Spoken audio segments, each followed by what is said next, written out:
5ನೇ ತರಗತಿ ಸಿರಿಕನ್ನಡ ಪುಸ್ತಕದಲ್ಲಿನ ನಮ್ಮ ಮಾತು ಕೇಳಿ ಗದ್ಯ ಭಾಗ.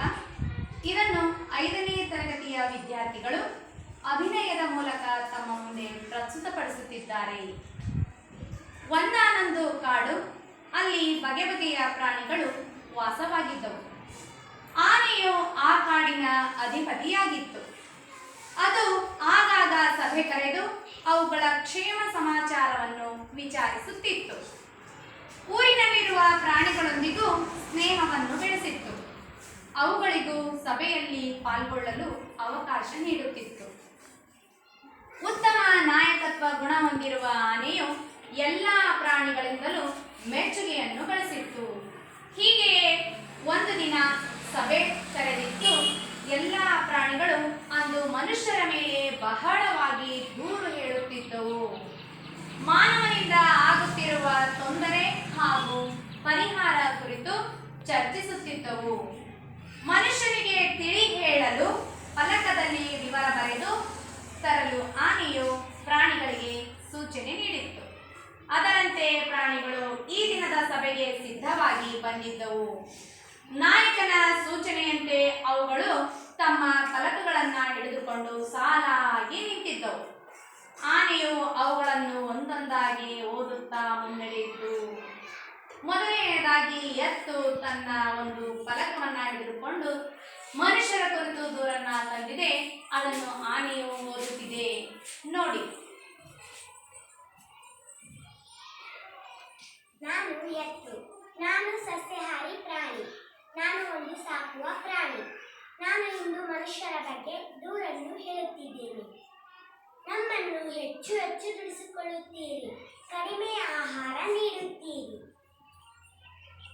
ನಮ್ಮ ಸೇವೆ ಬೇಕು, ನಾವು ಮಾತ್ರ ಬೇಡ ಅಲ್ಲವೇ? ನಮ್ಮ ಸೇವೆಯನ್ನು ಮರೆಯದಿರಿ, ದಯೆಯಿರಲಿ ಸಕಲ ಪ್ರಾಣಿಗಳಲ್ಲಿ.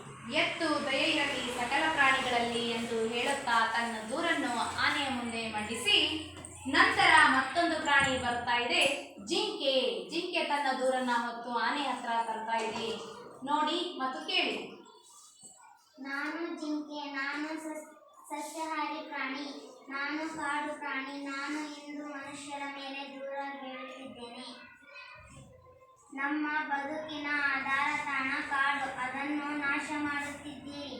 ನಮಗೆ ತಿನ್ನಲು ಹುಲ್ಲಿಲ್ಲ, ಮಲಗಲು ಮರದ ನೆರಳಿಲ್ಲ. ಕಾಡು ನಿಮಗೂ ಬೇಕು, ನಮಗೂ ಬೇಕು. ನಮ್ಮನ್ನು ಉಳಿಸಿರಿ, ನೀವು ಉಳಿಯಿರಿ. ನಮ್ಮನ್ನು ಉಳಿಸಿ ನೀವು ಸಹ ಉಳಿಯಿರಿ ಎಂದು ಹೇಳಿದ ಜಿಂಕೆ ತನ್ನ ಫಲಕದೊಂದಿಗೆ ಮುಂದೆ ಸಾಗುತ್ತಾ ಇದೆ. ನಂತರ ಬರುವಂತಹ ಒಂದು ಪ್ರಾಣಿ ಆಮೆ. ಆಮೆ ತನ್ನ ದೂರನ್ನ ಆನೆ ಹತ್ರ ತರ್ತಾ ಇದೆ. ನೋಡಿ.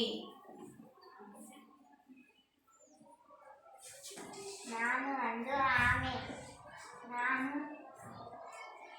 ನಾನು ಒಂದು ಆಮೆ. ನಾನು ಉಭಯವಾಸಿ ಪ್ರಾಣಿ. ನೀರಲ್ಲೂ ಇರುತ್ತೇನೆ, ನೆಲದ ಮೇಲೂ ಇರುತ್ತೇನೆ. ನೀರು ಅಮೂಲ್ಯ ಸಂಪತ್ತು. ಅದನ್ನು ಹಾಳು ಮಾಡುತ್ತಿದ್ದೀರಿ. ಕಸ ಕಡ್ಡಿ ಹಾಕಿ ಕಲ್ಮಶಗೊಳಿಸುತ್ತಿದ್ದೀರಿ. ನೀರಿನಲ್ಲಿರಲು ನಮಗೆ ಕಷ್ಟವಾಗುತ್ತಿದೆ. ನೀರು ನಮ್ಮೆಲ್ಲರ ಜೀವ.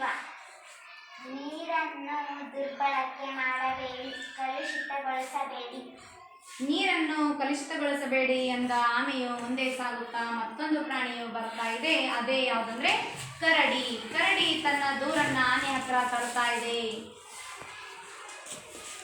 ನಾನು ಕರಡಿ. ನಾನು ಕಾಡು ಪ್ರಾಣಿ. ನಾನು ಸಸ್ಯಾಹಾರಿ ಪ್ರಾಣಿ. ನಾನು ಮನುಷ್ಯರ ಬಗ್ಗೆ ದೂರು ಹೇಳುತ್ತಿದ್ದೇನೆ. ಎಲ್ಲವನ್ನು ನೀವೇ ತಿನ್ನುತ್ತೀರಿ, ತಿಂದು ಹೆಚ್ಚಾಗಿ ಹಾಳು ಮಾಡುತ್ತಿದ್ದೀರಿ. ನಮ್ಮ ಹೊಟ್ಟೆ ಹಸಿವಿನ ಬಗ್ಗೆ ನೀವು ಗಮನಿಸುವುದಿಲ್ಲ.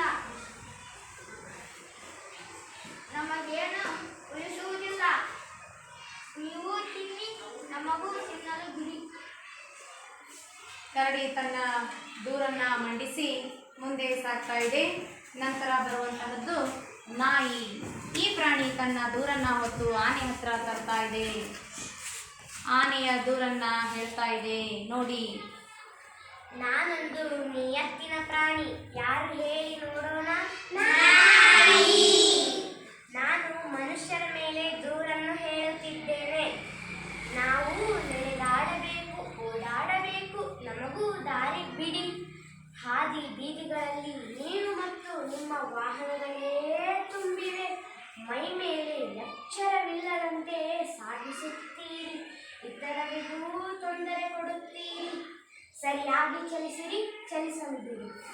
ಸರಿಯಾಗಿ ಚಲಿಸಿ ಎಂದು ಮಾನವನ ಕುರಿತು ದೂರನ್ನ ಸಲ್ಲಿಸಿದ ನಾಯಿಯು ಮುನ್ನಡೆಯುತ್ತಾ ಮಂಗವು ತನ್ನ ದೂರನ್ನ ಆನೆಯ ಮುಂದೆ ಮಂಡಿಸ್ತಾ ಇದೆ.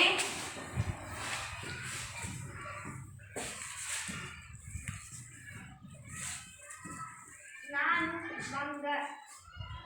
ನಾನು ಒಂದು ಕಾಡು ಪ್ರಾಣಿ. ನಾನು ಮನುಷ್ಯರ ಮೇಲೆ ದೂರು ಹೇಳುತ್ತಿದ್ದೇನೆ. ನಮಗೂ ಶಾಂತಿ ನೆಮ್ಮದಿ ಬೇಕು. ನೋವಲ್ಲೂ ನಲಿವಲ್ಲೂ ಪಟಾಕಿ ಸಿಡಿಸುತ್ತೀರಿ. ನಮ್ಮನ್ನು ಓಡಿಸಲು ಮದ್ದುಗುಂಡವನ್ನು ಹಾರಿಸುತ್ತೀರಿ.